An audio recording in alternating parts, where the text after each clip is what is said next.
Tomb Raider, The Angel of Darkness, adapted from the novelization by J.R. Millward, based on an original story by A. Murty Schofield, with Adam Coover, with music by Peter Connolly and Martin Iverson. Episode 16.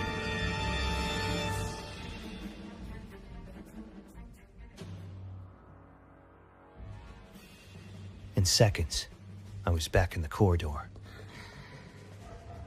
The howls grew in volume. There was a crash of breaking glass as a swig lamp shattered an observation window ahead of me. I brought my gun up just as a chubby man scrambled through the hole, ignoring the cuts to his hands and body.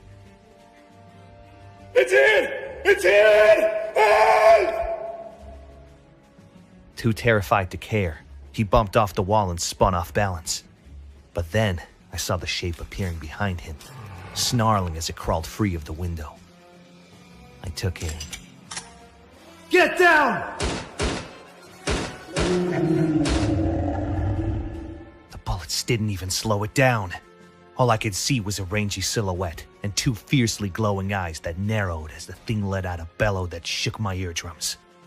I kept my feet planted, pouring shot after shot into the creature as it leapt and snatched a hold of the scientist's legs. Hissing, the shape withdrew further into the shadows, hauling the sobbing man with it. My ears rang with every burst, but I might as well have been shooting blanks. A bulb sputtered and exploded overhead, giving me a glimpse of what held him. Evidently, that carcass back at the lab had a bigger, uglier brother. The gun clicked empty. In the sudden interlude, the creature fixed me with those headlamp glowing eyes and roared. Its prey gibbered and twisted in its grip like a beached fish. Help me! Help me! His screams intensified, barely drowning out the sounds of splintering bones and tearing muscle. The creature retreated from my advance, but was apparently unwilling to give up its prize. Its grotesque head swung left, right. Cursing, I slid another round into the gun just as the creature took a flying leap back through the shattered window. I dove after it, reaching for my hip. The man clawed at tables, chairs, anything to stall his captor's progress, and howled in fresh agony as the beast's talons sank deeper into his flesh, wrenching him free. Judging by the scientific instruments and charts, the room had once been just another laboratory.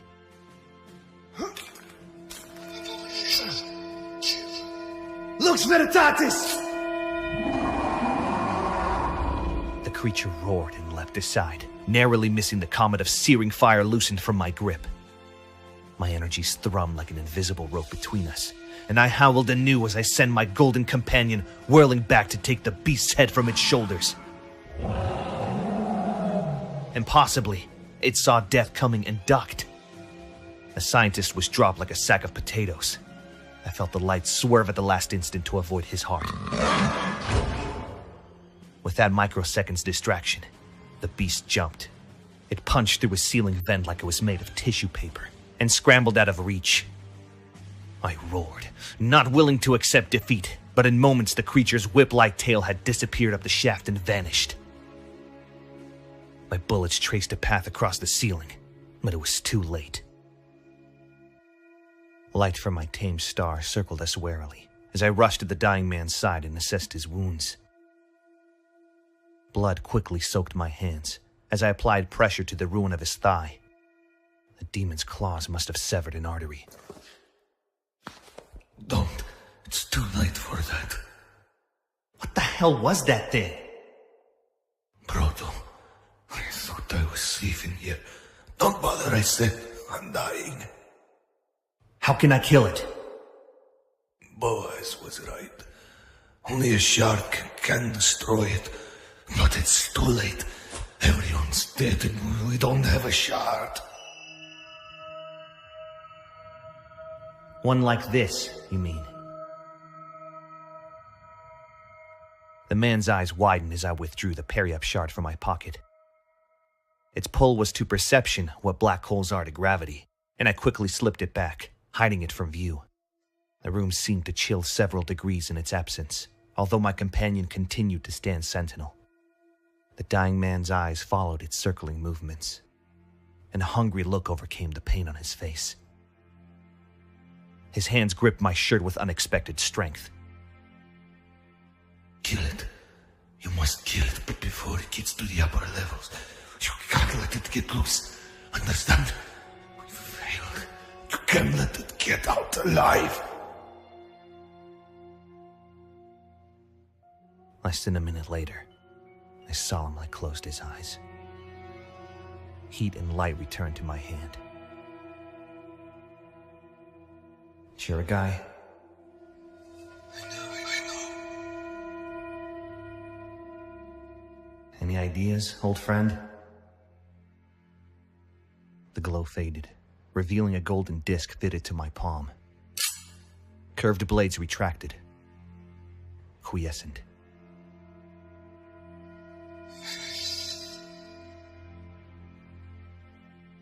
Well, it was better than nothing.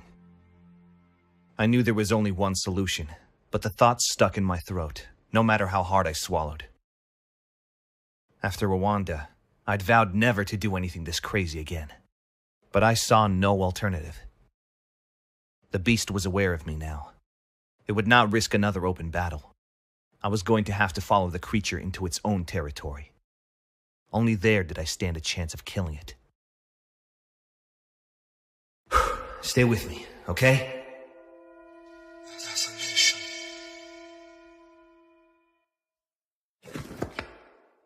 Grunting with effort, I managed to drag a steel autopsy table over to use as a stepladder to clamber into the vent. The table's half-dissected occupant remained reassuringly dead as I hauled myself up into the darkness.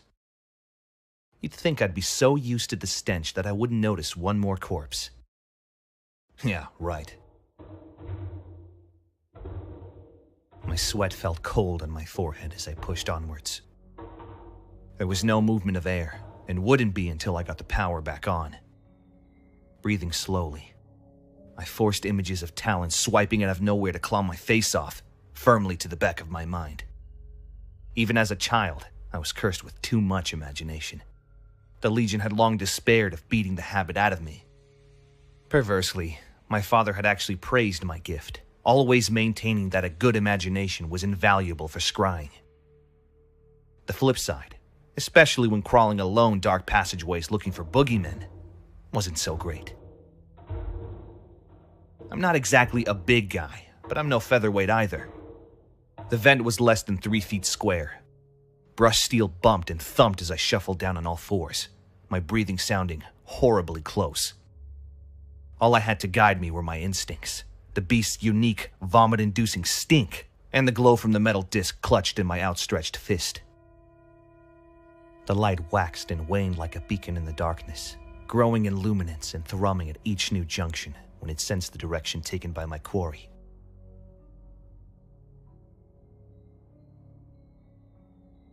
At long last, a light pierced the shaft ahead of me.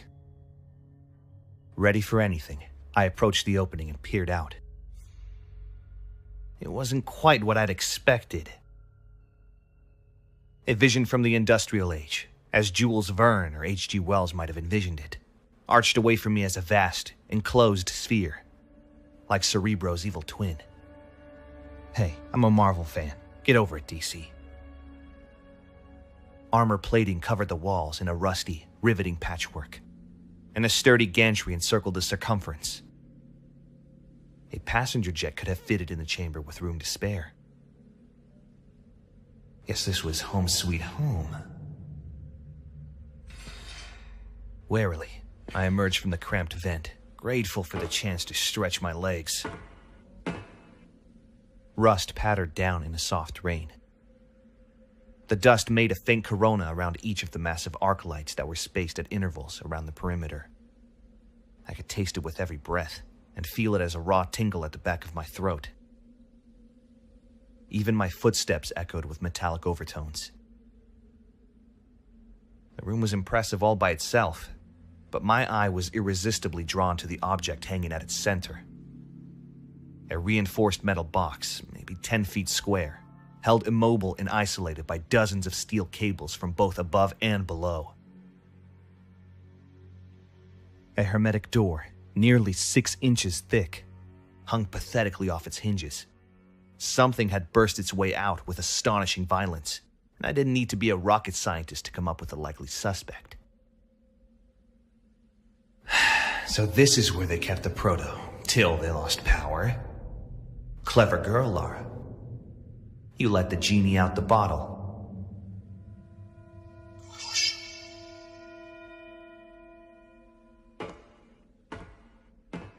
I nodded and gave the disc at my hip a gentle squeeze.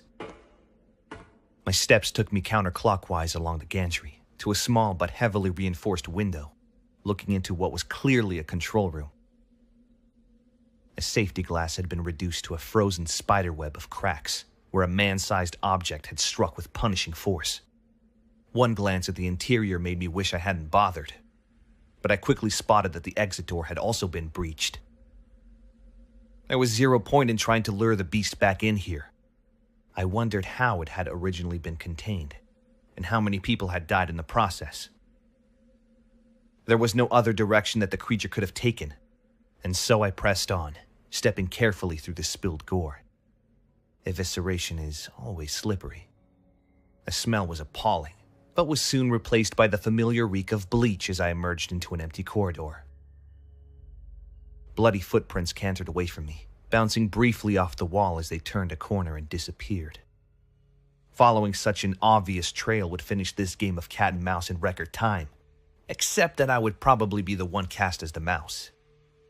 My father hadn't been a hunter in the traditional sense, but he had passed on his predatory instincts to me, along with a decent amount of cold logic. I wasn't going to get anywhere further by chasing this thing. The proto was an active hunter, unafraid to ambush grown men and drag them kicking and screaming across a room. And the one thing you didn't do when tracking a predator was to back it into a corner. Not unless you were absolutely, totally confident that you could take it down. Unfortunately, I didn't have an army of spear carriers ready to hold the beast at bay while I hacked its head off, and my cloth shirt and fatigues wouldn't do squat against my enemy's weapons. Even the chair guy could only do so much. Its attacks were surgical tools compared to the forklift truck I'd need to hold the creature off, if it decided to go on the offensive. Duh, Curtis. If I wanted to kill this thing, I'd have to use my brain. Time for another reconnaissance. There was an alcove halfway down the hall. I hunkered down as far out of sight as possible, keeping my back pressed to the tiles, and concentrated. It took a few moments longer than usual to work up the proper focus, but after gritting my teeth with effort, I flung my awareness after the trail of glistening prints. To my mind's eye, the blood stood out even more sharply than the surrounding walls, glowing like neon down the ever-darkening passageways. Bodily fluids, especially those so intimately required to keep us alive, are rich sources of energy. Ask any vampire you like. If there's emotion involved, then that gets imprinted too. Kinda like topping off an engine with nitrous oxide. This blood had been forcibly expelled during an act of extreme violence, which made its signal even more charged up than normal. I shudder to think what scrying the beast's entire rampage would have done to my sanity. Those adepts I talked about don't just exercise their mental muscles for reconnaissance. They also have damn strong defenses to keep what they see from turning them into gibbering maniacs. The trail ran out, and I hovered at a junction. One corridor ended in nothing but pipes and a circuit breaker box, while the other sloped downwards and had a pair of double doors that were almost, but not quite, closed. When I moved to enter the room, the tension in my head grew almost unbearable. I tried again, only to run into that same gelatinous barrier.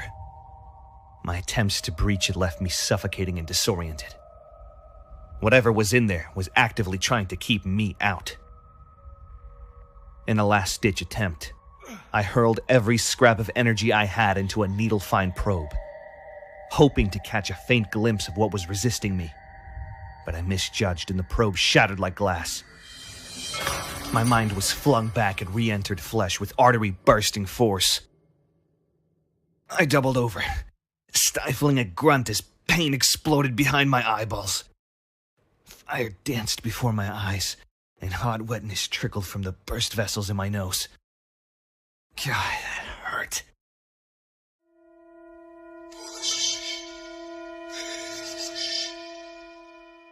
What are you, my companion or my father?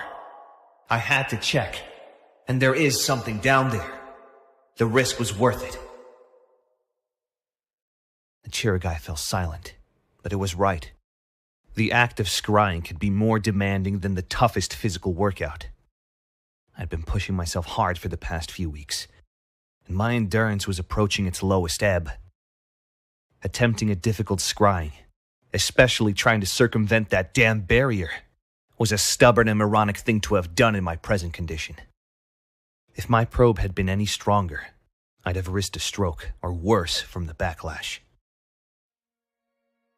I raked fingers through my hair, as though I could brush aside my fatigue.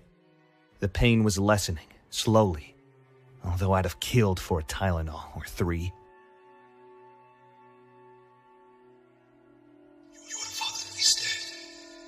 You must stay alive long enough to fulfill your quest. Avenge him. Avenge us all.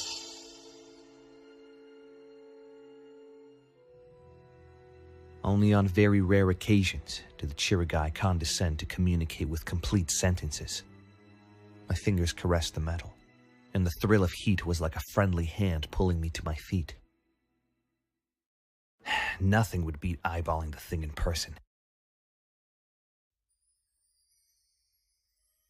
With caution, I approached the double doors, my boots making almost no noise on the polished floor. The sign and the faint whiff of formaldehyde confirmed that I'd reached the morgue. I froze. The light spilling from the narrow opening had darkened. Something was moving around in there. The shuffling stopped right on the other side of the door. My breathing grew heavy, and the weight of my pistol seemed to increase tenfold. I tried not to think of horror movies with knife-wielding murderers as I pressed my ear against the door, concentrating. The snuffling, huffing noise on the other side grew closer, deepening to a growl. I kicked the door in.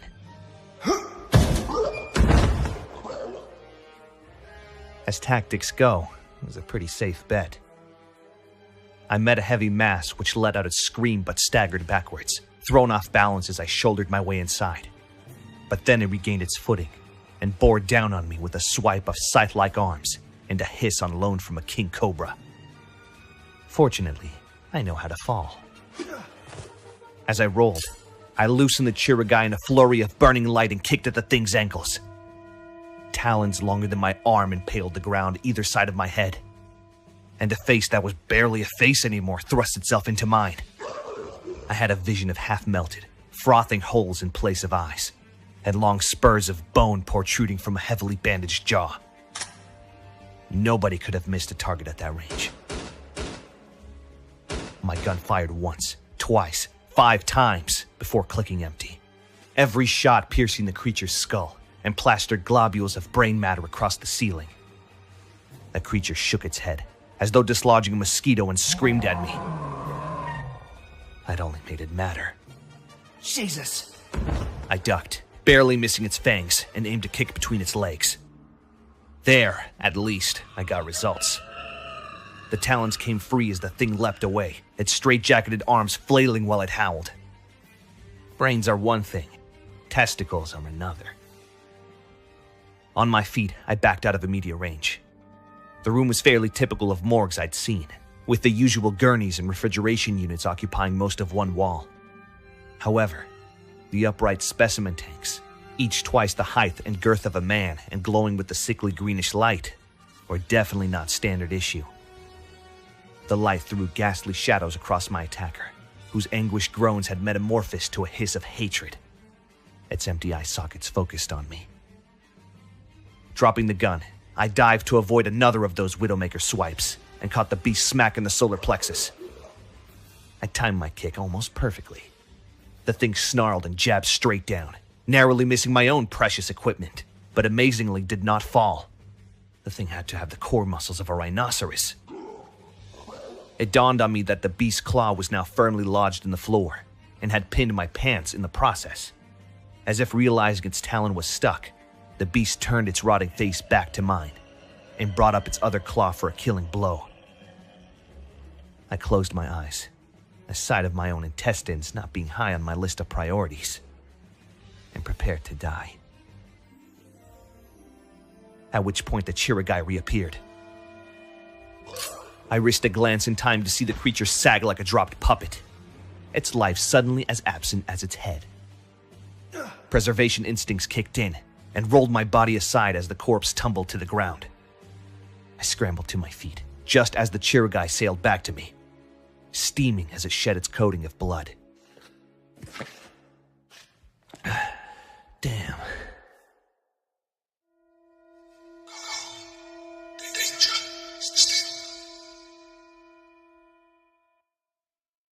My heart was beating double time as I scanned the room, alert for more of the creature's buddies. The corpse's crusted bandages could not entirely hide the fact that it had once been human. Spurs of bone and claws had been grafted onto or burst through his limbs and skull, and the exposed skin was the color of curdled milk. Veins stood out like worms across the ruin of his face and body. Jesus, what had Eckhart been doing down here? A prickling of the senses told me I was being watched. I lifted my gaze, ignoring the benevolent glow of the Chirigai. The specimen tanks by the far wall were all occupied with variations of the dead creature's theme, and threw ghoulish, rippling lights across the room. I squinted, trying to make sense of the tangle of limbs and spines floating serenely in preserving fluids. In the shadows, distorted by the curve of the glass, was a lean and hungry shape, topped with 2 glowing red eyes.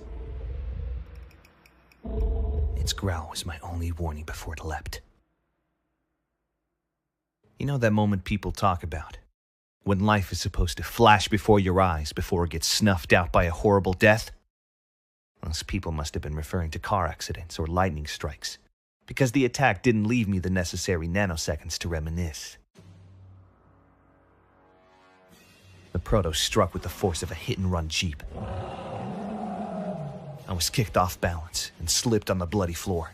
The creature's sheer momentum was the only thing that saved me. Through the throbbing pain, I heard it sail right over me and blow the doors wide open. Its claws clattered on the tiles, while it huffed and snarled like a wild boar. Furiously, I rallied my defenses, wincing at the dinner plate-sized dent where my ribs should have been.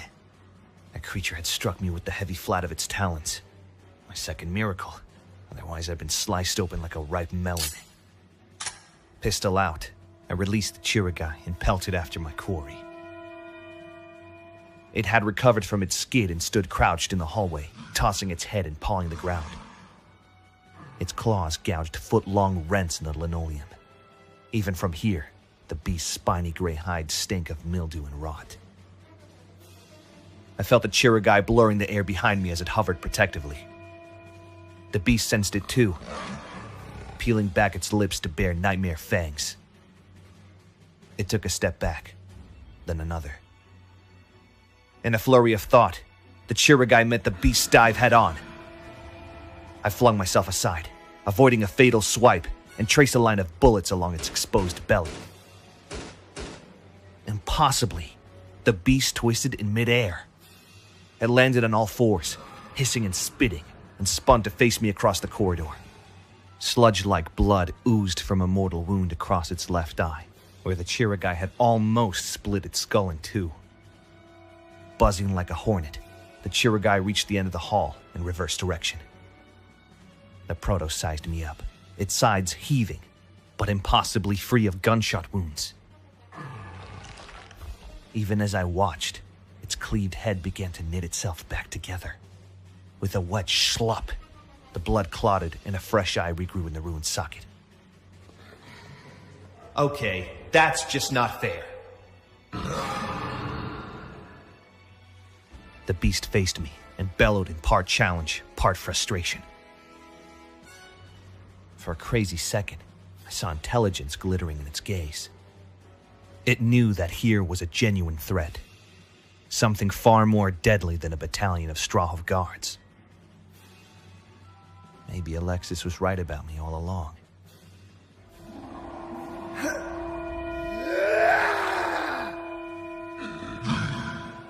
Whether it was my butch display or the Chirigai plummeting back down the hallway, the beast did what I'd least expected.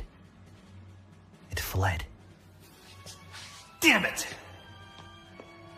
Snatching my companion mid-killing streak, I dashed after the beast's retreating shadow. The Chirigai burned angrily in my fist, its desire for blood almost overpowering the will of its master. But I needed it with me, and refused to let go.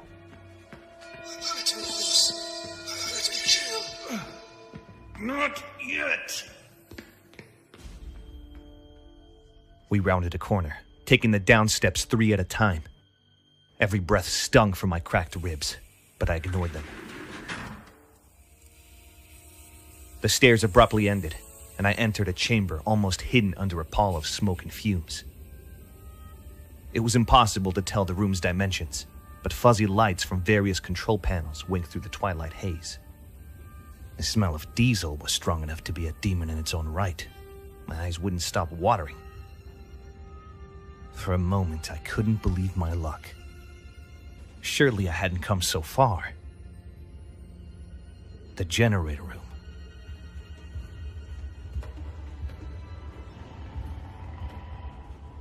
Before I could congratulate myself, a shape dropped out of the fog right in front of me.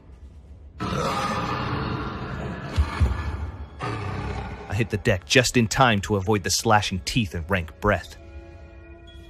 The Chirigai, still clutched tightly in my left hand, grew hotter and shone like a miniature sun. The proto turned, hissing at the intrusive light. Its eyes bored straight into mine, brimming with hostility. I swore, realizing too late that I'd gotten myself trapped in the proto's own lair. It hadn't fled. It had strategically withdrawn, luring me in like a first-week recruit. But then I grinned. Its trap was only as good as its ambush, and I'd survived the critical surprise attack. Baring my teeth, I crouched and raised the Chirigai aloft. No more running. It's just you and me, ugly. The beast screamed, a sound as primal as the darkness before humans tamed fire to hold the nightmares at bay. This close, there was no need to scry to feel the beast's aura. It was so strong that it warped the ether around it for several feet, appearing to my heightened senses as a cloud of churning, noxious corruption. The only thing holding the creature back was the light clenched in my fist. My presence forced the beast's instincts down contradicting paths. The hunger for living blood versus reluctance to approach that deadly radiance. Confusion fought with fury in the proto's swaying stance. It gnashed its teeth, whining like a dog, and began circling me. I matched it step for step, increasing its frustration as it sought an opening, and found none. The malformed creature was clearly not a true Nephilim, but there was enough of the fallen there to taint the beast with more than mere physical strength. A portion of their ancient malevolence towards humanity had also been instilled within the proto's twisted flesh and bones. Coupled to its uncanny regenerative abilities, it was something my training had stressed would mark the Nephilim out, no matter how they chose to disguise themselves. I prayed the Nephilim's weakness had been captured as well. My free hand strayed to my pocket. The creature reacted with a sideways feint, but I was already bringing my hand up as it charged. The Chirigai exploded. I had the impression of overpowering light, a radiance so strong that it took on physical force. Pain erupted in my shoulder as I felt the beast's ravening body forcing me down. But the Proto was shrieking, its attack fouled and blinded by the Chirigai's incandescence. And I sank the Periap shard up to the hilt into the beast's misshapen skull.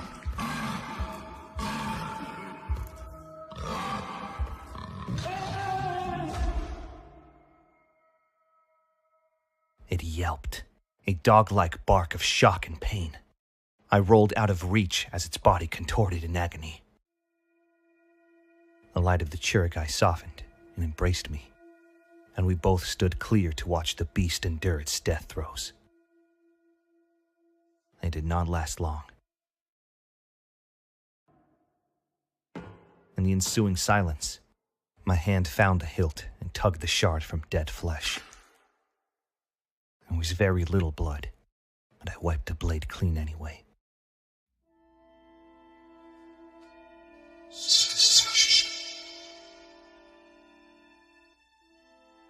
Like a freshening breeze, the pressure in my mind lifted. The ether cleared, all trace of the creature's diabolical presence vanishing like smoke on the wind. Even the murk in the room seemed to grow thinner before my eyes, enough for me to quickly establish my way around the generator controls. It took only a few minutes' work. Pursing my lips, I listened to the machinery as it hummed back to life, the indicator lights all registered in the green. I'd done it. I've got to ask for a raise. That's my demon quota for today, don't you think? It felt good to smile, and I stroked the gleaming metal disc, restored to its rightful place at my hip.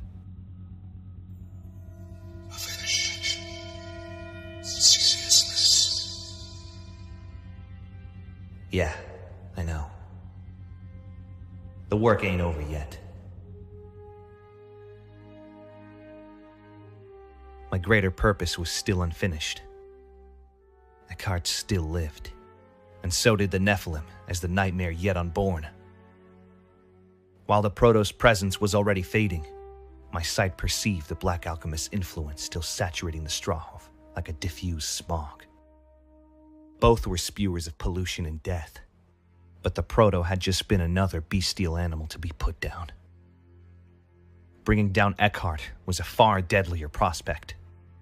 His skills and Nephilim-inspired gifts put him in order of magnitude more dangerous than anything I've taken on before. The Lux Veritatis notes indicated that he enjoyed the same invulnerability to mortal weapons as the Proto had so aptly demonstrated.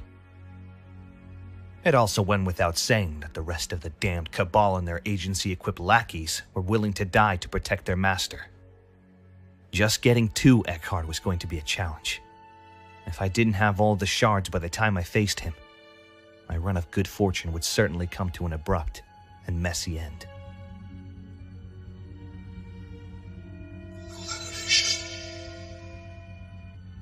Yeah, I know.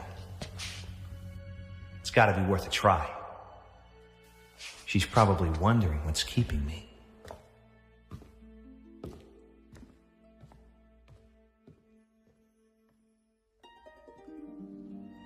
In episode 16 of Tomb Raider, The Angel of Darkness, Curtis Trent, the Chirgai, and the Cabal scientist were played by Adam Coover. Written and adapted by J.R. Millward. Based on an original story by A. Murty Schofield. With music by Peter Connolly and Martin Iverson.